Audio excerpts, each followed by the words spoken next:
my topic is the use of performance-enhancing drugs in sports. When Lance Armstrong recently confessed to have been blood doping after winning 7 gold medals in the Tour de France, he was stripped of those titles and many others as well. The cycling world searched for those cyclists who in fact deserved the first place titles, but it was soon found that, for example, in 1998 Tour de France, that the next 26 cyclists behind Lance Armstrong had also used some form of blood doping as well. The use of performance-enhancing drugs, PEDs, in both professional and amateur sports raises an increasingly controversial ethical dilemma. Should they be criminalized or legalized? Are PEDs a form of cheating and in turn steal an unfair advantage over one's opponents? Do PEDs damage what it means to be created in the image of God?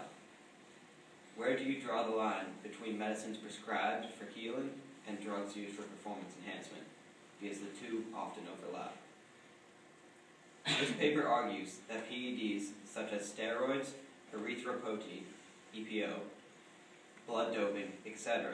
should be criminalized on a federal level in the athletic arena, and that the government, not independent sports organizations, should regulate and police which drugs athletes are not allowed to be using.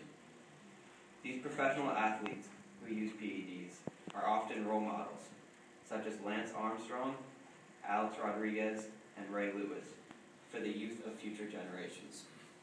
This influence has caused the use of PEDs to rapidly spread, even into the lowest level of amateur sports. Recently, the use of PEDs has exploded on all levels of athletic arenas.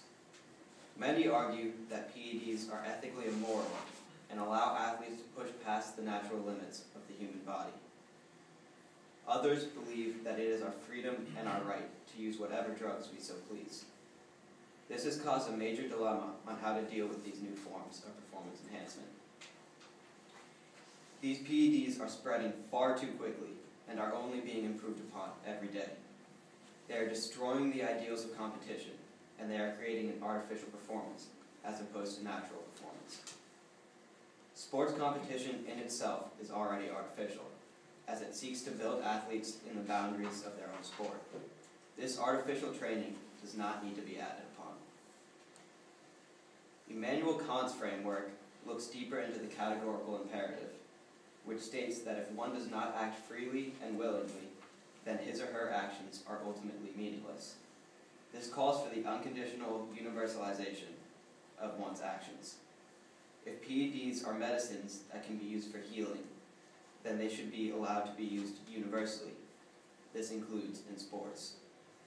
Kantian thinking in some ways would argue for PED legalization, but these drugs can also be seen as a form of cheating, and Kantian beliefs would be against the universalization of cheating to get ahead. Libertarians' framework believes that all people have civil liberties that the government cannot control unless they infringe upon the rights of other citizens. This would argue that PEDs are perfectly acceptable, except for the fact that they hurt the records of those past athletes who have earned recognition through their natural ability. The Christian framework that delves into the importance of being created in the image of God would argue that the use of PEDs is to gain approval from society instead of seeking approval from the only true one, God. Our image is incredibly important and sacred to uphold in front of God and everyone else around us. Many Christians would argue that the human body is perfection that money cannot buy. God created us in his own image and saw that we were good. Why would we want to change such perfection artificially? In conclusion, the criminalization of performance-enhancing drugs would stress the importance of being upright and honest in our daily lives. This includes all arenas of sports. It would also promote the historical ideals of competition that have been around since ancient times, as seen in the Roman Olympic Games. Thank you.